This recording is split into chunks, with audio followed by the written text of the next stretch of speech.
श्रीलंका के प्रधानमंत्री ने भोजन की कमी की चेतावनी दी है क्योंकि द्वीप राष्ट्र एक विनाशकारी आर्थिक संकट से जूझ रहा है और कसम खाई है कि सरकार फसल को बढ़ावा देने के लिए अगले रोपण सीजन के लिए पर्याप्त उर्वरक खरीदेगी।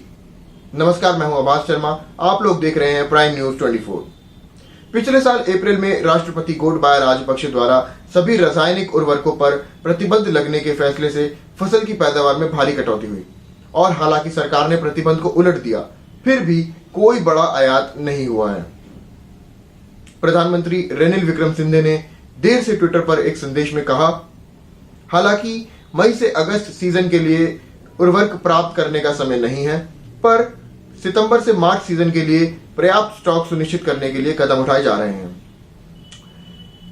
उन्होंने कहा कि मैं ईमानदारी से सभी से स्थिति की गंभीरता को स्वीकार करने का आग्रह करता हूं। राजपक्षे ने शुक्रवार को कैबिनेट में 9 नए सदस्यों को नियुक्त किया, जिनमें महत्वपूर्ण स्वास्थ्य, व्यापार और पर्यटन मंत्रालय शामिल हैं। लेकिन उन्होंने एक वित्त मंत्री का नाम नहीं लिया और विक्रमसिंघे के पोर्टफोलियो को बरकरार रखने की संभावना है। पर्यटन पर निर्भर श्रीलंका को विदेशी मुद्रा, ईंधन और दवाओं की भारी कमी का सामना करना पड़ रहा है और आर्थिक गतिविधियां धीमी हो गई हैं। श्रीलंका की राजधानी कोलंबो के पेटा बाजार में फल और सब्जियों के दामों में भी तेजी आई है। रसोई गैस के सिलेंडर दुकानों में 2075 रुपए से बढ़कर लगभग 5000 के हो गए हैं।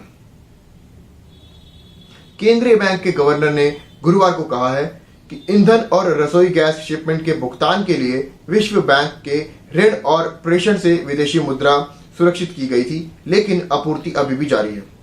गवर्नर ने कहा है कि अगले कुछ महीनों में मुद्रास्फीति 40% तक बढ़ सकती है, लेकिन यह मुख्य रूप से आपूर्ति पक्ष के दबावों और बैंक और सरकार के उपायों से प्रेरित था, जो पहले से ही मांग पक्ष मुद्रास्फीति पर लगाम लगा रहे थे। अप्रैल में मुद्रास्फीति 29.8% पर पहुंच गई, जिसमें खाद्य कीमतों में सालाना आधार पर 40.6% की वृद्धि हुई। राहत पर G7 का समर्थन सरकार के खिलाफ गुस्सा फैलते ही पुलिस ने गुरुवार को कोलंबो में सैकड़ों छात्र प्रदर्शनकारियों को खदेड़ने के लिए आंसू गैस के गोले छोड़े और पानी की बौछार की। ये थी आज की खास खबर। आप देखते रहिए प्राइम न्यूज 24। धन्यवाद।